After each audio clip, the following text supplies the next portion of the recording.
जिसके अनुसार एक जो इंसिडेंट हुआ था उस टाइम पर डिसीज्ड के साथ एक और लड़की थी और उसके मुताबिक ये जो घटना घटी है उस टाइम पर वो थी और उसको कोई इंजरी नहीं हुई थी और वो उठकर वहाँ से चली गई थी। और इस मुद्दे में हमने जो भी एफर्ट्स किए हैं कल, उसका परिणाम ये रहा कि अब हमारे पास एक इंसिडेंट की आई विटनेस है और वो पुलिस के साथ कोऑपरेट कर रही है। और इसमें अभी 164 सीआरपीसी के तहत उसकी जो स्टेटमेंट है वो रिकॉर्ड कराई जा रही है। यह दिल्ली पुलिस के लिए इस केस के इन्वेस्टिगेशन में एक सिग्निफिकेंट डेवलपमेंट है और जो एक्यूज्ड हैं उनको एक तरह से सजा दिलाने में हमारे लिए महत्वपूर्ण साबित होगा। इसके अलावा इन्वेस्टिगेशन अभी जारी है। इन्वेस्टिगेशन अभी प्रारंभिक स्टेज पर है। बहुत पहलुओं पर इन्वेस्टिगेशन हो रहा है और जल्दी ही दिल्ली पुलिस की ये कोशिश है कि जल्दी ही इस इन्वेस्टिगेशन को कंप्लीट कर लिया जाएगा और जो अपराधी हैं उनको सख्त से सख्त सजा दी।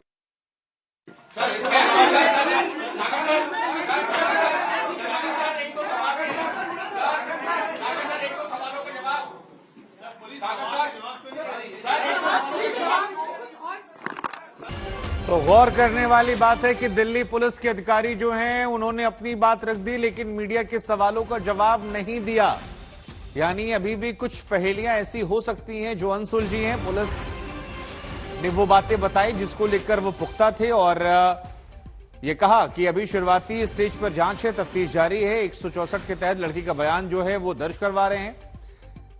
अपनी बात कहने के बाद वो यहां से निकल गए। मीडिया के सवालों का जवाब नहीं दिया, जो अपने आप में दर्शाता है कि जांच अभी इनिशियल स्टेज पर है और कोई भी पुख्ता बात जो है वो पुलिस कहने की स्थिति में अभी कम से कम 100% श्योर नहीं है।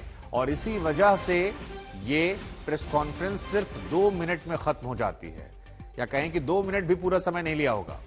164 के तहत उन्होंने कहा कि बयान जो है वो दर्ज किया जाएगा, अपनी बात को रखा और उसके बाद यहां से प्रेस कॉन्फ्रेंस को खत्म कर दिया गया। हम आपको फिर से भी सुनवाएंगे कि पुलिस की तरफ से प्रेस कॉन्फ्रेंस में क्या कहा गया, लेकिन एक बार आपको बड़ी बात बता दें। उस बड़ी बात में बताया कि एक लड़की और थी और उसने बताया कि घटना के वक्त वो वहां मौजूद थी। सुल्तानपुरी की घटना में एक नया तथ्य हमारे सामने आया है, जिसके अनुसार एक जो इंसिडेंट हुआ था उस टाइम पर डिसीज्ड के साथ एक और लड़की थी और उसके मुताबिक ये जो घटना घटी है उस टाइम पर वो थी और उसको कोई इंजरी नहीं हुई थी और वो उठकर वहाँ से चली गई थी। और इस मुद्दे में हमने जो भी एफर्ट्स किए हैं कल, उसका परिणाम ये रहा कि अब हमारे पास एक इंसिडेंट की आई विटनेस है और वो पुलिस के साथ कोऑपरेट कर रही है। और इसमें अभी 164 सीआरपीसी के तहत उसकी जो स्टेटमेंट है वो रिकॉर्ड कराई जा रही है। यह दिल्ली पुलिस के लिए इस केस के इन्वेस्टिगेशन में एक सिग्निफिकेंट डेवलपमेंट है और जो एक्यूज्ड हैं उनको एक तरह से सजा दिलाने में हमारे लिए महत्वपूर्ण साबित होगा। इसके अलावा इन्वेस्टिगेशन अभी जारी है। इन्वेस्टिगेशन अभी प्रारंभिक स्टेज पर है।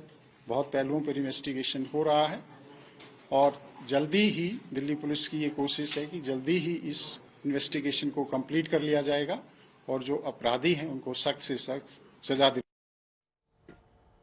सागर प्रीत हुड्डा स्पेशल सीपी जिन्हें आप सुन रहे थे और उनकी तरफ से लिमिटेड बातें कही गई। अरविंद मेरे साथ लगातार बने हुए। अरविंद, 2 मिनट की प्रेस कॉन्फ्रेंस जिसमें मीडिया के सवालों को जवाब नहीं दिया गया। ऐसा लग रहा है कि फूंक फूंक के कदम जो है वो दिल्ली पुलिस जो है वो रख रही है।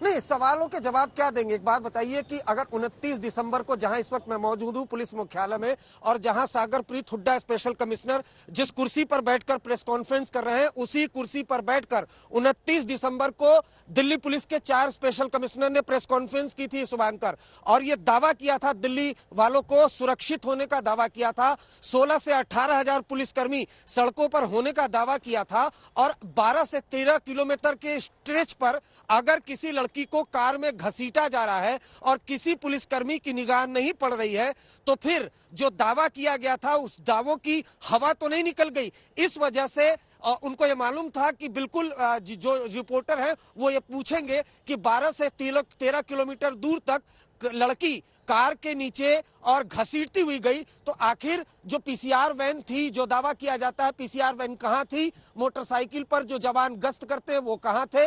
2 जिलों में, आउटर दिल्ली में ये घटना हुई, रोहिणी दिल्ली में, रोहिणी इलाके में, रोहिणी जिले के इलाके में लड़की की लाश बरामद हुई। तो 2 जिलों का ये मामला है। पुलिस टीम सड़कों पर होने का दावा करती है, तो पुलिस टीम कहां थी? और शायद यही वजह है कि गृह मंत्रालय ने इंक्वायरी का आदेश दिया है। स्पेशल सीपी इसी पूरे मामले की जांच करेंगी कि लापरवाही कहां हुई है, और अगर कोई लापरवाही हुई है तो